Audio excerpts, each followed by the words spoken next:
Welcome back. Let's continue from our last video. In the last video you saw Dane took part in the initiation ceremony set by the residents of Dontier Hall. To everyone's surprise, he successfully disarmed every trap and even shocked his fellow hall members by summoning Edorak. Time quickly passed and the scene shifted to a corner of the schoolyard. At this moment Dane was standing and talking with his close friend Layla. However, after hearing what Dane had said, the swordswoman couldn't help but shout in shock, questioning if he was attending 6 specialty classes this semester.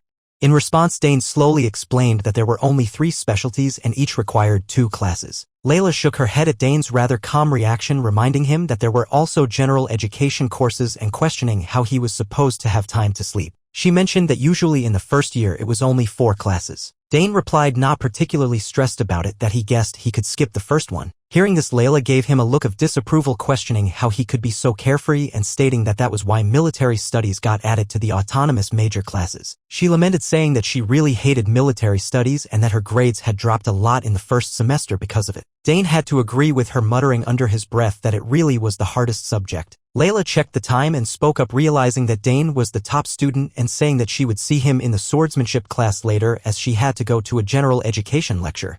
Curious, Dane asked which general education class it was. Layla said, her face lighting up with excitement, that it was understanding cosmetics and skincare. Dane could only chuckle inwardly at her enthusiasm. The typical girl nodded and Dane replied that he understood, telling her he would see her later. Time passed quickly and the scene shifted to the military studies class where Dane had naturally arrived. His appearance drew curious and scrutinizing gazes from everyone in the room. Whispers rippled through the class, with students wondering who Dane Sogres was and what he was doing there. Some speculated if he was planning to attend the lecture, while others wondered if he might be the son of a count, noting his somewhat aloof demeanor.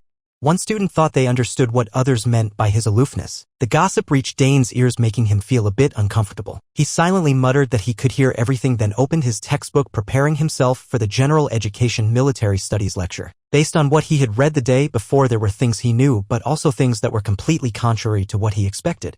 He mused that if theory and reality were always in sync, no country would ever lose a war.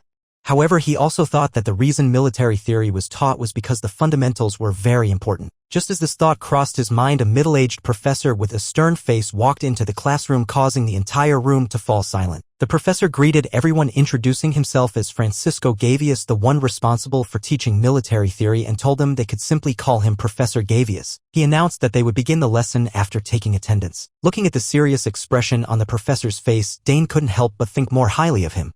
He thought that looking at his face, this guy seemed to have a lot of experience on the battlefield, and found himself really looking forward to this. After attendance was taken, Professor Gavious began the lecture. His voice echoed through the silent room as he explained that to truly understand military theory, it was crucial to comprehend its impact on the battlefield. He pointed out that while soldiers could be careless, commanders always had to weigh victory against the lives of their soldiers, clearly stating that theory was incredibly important. He emphasized that they needed to base their understanding on theory in order to make sense of real-world situations, and that by recognizing the inconsistencies in reality, they could truly grasp the practical purpose of military theory. The professor then expressed his curiosity, wondering how many of the students there would become elite soldiers, before posing a question. What did they think was the most important thing in war? In response to this question, while everyone else was still pondering, Dane suddenly raised his hand. Seeing this, the professor's eyes narrowed a little, and he asked the student who had raised their hand to speak. With absolute confidence on his face, Dane answered that the most important principle was supply lines. Upon hearing this, Professor Gavious looked at him with approval. He nodded and continued, agreeing that victory, success, and improvement could only be achieved when the supply lines were secure. He remarked that it was interesting as they were just starting and they already had a correct answer, saying this with a smile before asking Dane another question. Did he know the 3 most important things about supply? In response to the question, Dane answered that first was strict military management. He elaborated that the supply chain from the central command to the front line wasn't just a matter of physical distance, but a whole system that stretched out. He explained that if just one person had ulterior motives, corruption could easily occur, which would lead to a lack of supplies. As Dane spoke these words, he was entirely relying on his battlefield experience. He wasn't boasting, but truly understood the issue, noting that most supply issues arose from misconduct at the intermediary level, even though initially the shipments were transported safely. Professor Gavious agreed exactly. Dane was quick to answer the second point. the standardization of supplies. He explained that if the quantity and weight of the supplies were standardized, mass production could be carried out, which would be incredibly helpful for rapid supply, ensuring that the frontline units could maintain their strategy without suffering losses. Upon hearing this, the students in the room exchanged wide-eyed glances and whispered to each other, questioning what he was talking about, as this wasn't even in the textbook. Not only the students, but even Professor Gavius couldn't hide his surprise. He then asked the final question, and once again Dane provided the correct answer. Finally, Dane responded that it would be local production. He explained that the longer the war went on, the more the first two principles were neglected and the quality of supplies would decrease. This required the soldiers on the battlefield to figure out ways to be self-sufficient at a minimum level. Even though the quantity and quality might be low, it would still be enough to have emergency rations in critical situations. Dane said this with a slight smile on his face, thinking to himself that these were all things he had witnessed and felt firsthand on the battlefield. The room had become utterly silent after Dane's words. The students stared in disbelief, unable to say a word. Eventually, Professor Gavius couldn't help but loudly praise him, saying that was an excellent answer and asking what year he was in. Dane replied that he was a first year. Gavius's face showed clear confusion as Dane's answer hit him. Sweat started to bead on his forehead, and he asked again what he was just a first-year student. He pressed Dane further, asking how a kid who had just enrolled could know all of this. He reiterated Dane's points: strict military management, standardized supply chains, and on-site production for self-sufficiency, stating that these were practical experiences that soldiers and officers faced on the battlefield, and questioning how someone with no battlefield experience could know this. On the other side, Dane's face was a little thoughtful. Of course, he couldn't just admit that he had directly experienced these things, so after about 2 seconds he quickly made up an excuse, saying that his dad used to tell him about all of this. Gavius, with his curiosity piqued, asked about his dad's name. Dane replied with his face full of pride, stating his name was Dane.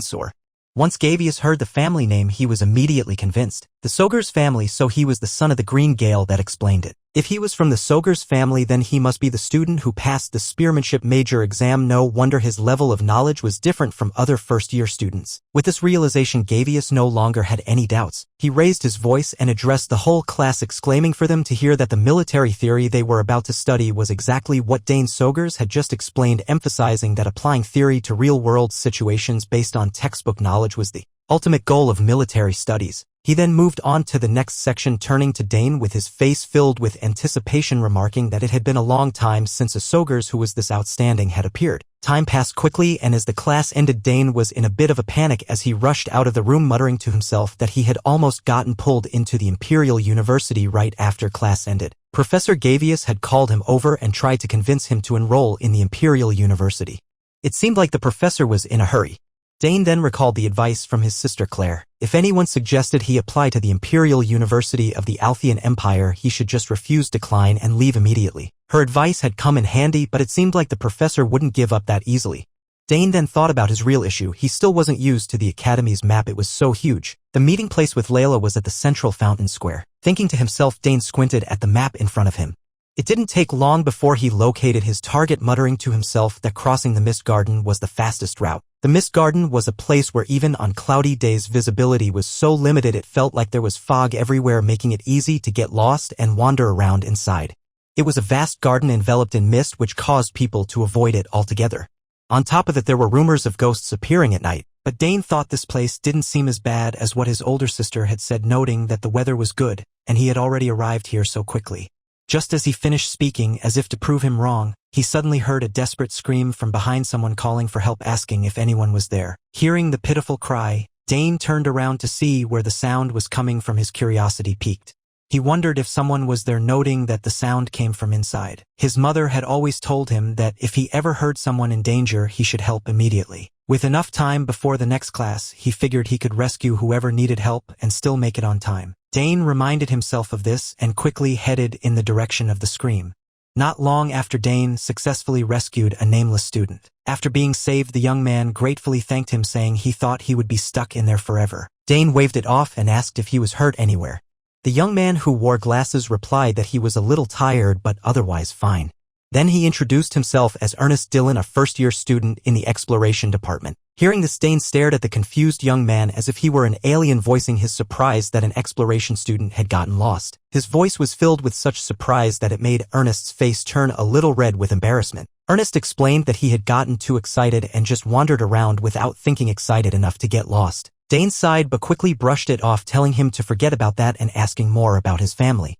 He reasoned that if he was a Dylan, his family must be from the west and their crest was probably a ship and a sailor, as the Dylan family was famous for their exploration efforts. Ernest nodded eagerly, confirming that his family had been exploring the seas and distant lands for generations. But for Dane it seemed a bit much, and he silently reminded himself that sounded a bit tough for Ernest. Ernest scratched his head awkwardly, and then asked Dane in return that he was surprised Dane knew about their family and what his name was. Dane Sogres, the main character, replied with a smile. As soon as Ernest heard Dane's last name, his expression immediately changed, and he exclaimed that so he was the new student who passed the autonomous major exam after 100 years. Dane sheepishly scratched his head and confirmed that was him. Meanwhile, Ernest started looking at him with the kind of admiration one would have for a celebrity, exclaiming that he couldn't believe it and that he had always wanted to meet him even just once. Dane, feeling even more awkward at Ernest's overly enthusiastic reaction, tried to maintain composure.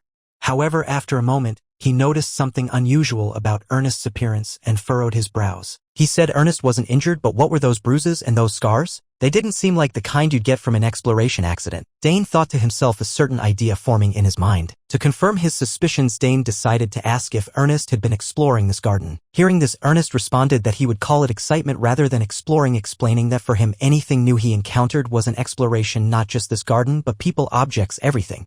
With that, Ernest opened his backpack and showed Dane a plethora of items he had collected. Dane was taken aback, questioning if all these were exploration tools, noting that there were so many. Ernest continued, stating that his goal was to explore every corner of the academy. Then, pausing for a beat, he lowered his voice slightly and added that the mist garden of course was part of that, and there was definitely something there with the clouds and thick mist, asking if that didn't seem a bit odd. At the mention of the mist garden, Dane's expression changed and he nodded in agreement, stating that was right, before asking if Ernest had discovered anything yet. Ernest could only shake his head regretfully and respond that not yet, but he was sure there was some kind of power inside this garden, though he wondered if it wasn't impossible for anyone to uncover the truth about it. Dane shrugged in response. However, Ernest had his own thoughts on the matter, suggesting that maybe there was a reason no one had thought of for not uncovering it, or what if someone had already tried and still couldn't solve it, a reason why it couldn't be uncovered. The spectacled young man slowly began to voice his theories about the strange phenomenon of the garden, agreeing that they couldn't know for sure now, but what if it was a force created by unknown factors or objects like the legacy of an ancient vanished kingdom or things summoned from beyond the horizon? Dane, listening intently, found his interest piqued by Ernest's words, thinking that if it was the legacy of an ancient kingdom, that would definitely be interesting, and he nodded in agreement. Ernest, seeing Dane agree with him, became even more excited, asking if he thought so too and stating that he really wanted to uncover the secrets of this place. Dane, however, hadn't forgotten about his lecture and decided to momentarily pause the conversation, mentioning that he was on his way to class. Hearing this, Ernest was startled and quickly apologized, saying he understood and that they should get out of here right away.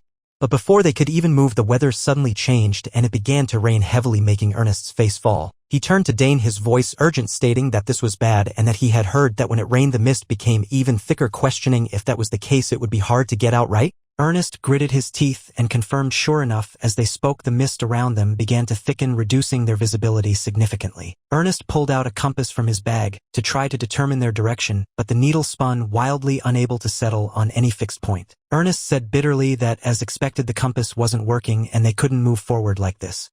Meanwhile, Dane asked if they couldn't use their exploration skills to figure this out. Ernest shook his head slightly and put the compass away, explaining that there was another path here, but the mist was too thick to go down it, and there was some kind of unknown force at work here. Upon hearing that, Dane's face began to break into a cold sweat as he muttered an unknown force, wondering if they had walked into a trap. Not knowing what Dane was thinking, Ernest turned to him and said that his body felt heavier, asking what they should do now and apologizing to Dane, saying this was all because of him. Seeing Ernest so worried, Dane spoke up to reassure him, telling him not to worry, and that they should wait and see how things unfolded before making any decisions. However, for some reason, Dane suddenly felt something very different from Ernest. He thought that this mist felt somewhat familiar, wondering if it was just his imagination and what was going on. He didn't feel weak. On the contrary, he felt strangely empowered. Back to Ernest's perspective, he was now so worried that he was on the verge of tears, wiping his eyes as he shouted that this was bad, and if this kept up, Dane would be in danger. Just as he finished speaking, a burst of brilliant light appeared beside them, causing Ernest to stop crying and turn. He noticed that somehow Dane was emanating a powerful energy from his body, strong enough to push Ernest back. He screamed, questioning what was going on and calling it terrifying magic power. As the magic energy spread, the mist around Dane started to dissipate. Ernest hurriedly asked Dane what was happening as the mist cleared up from around him.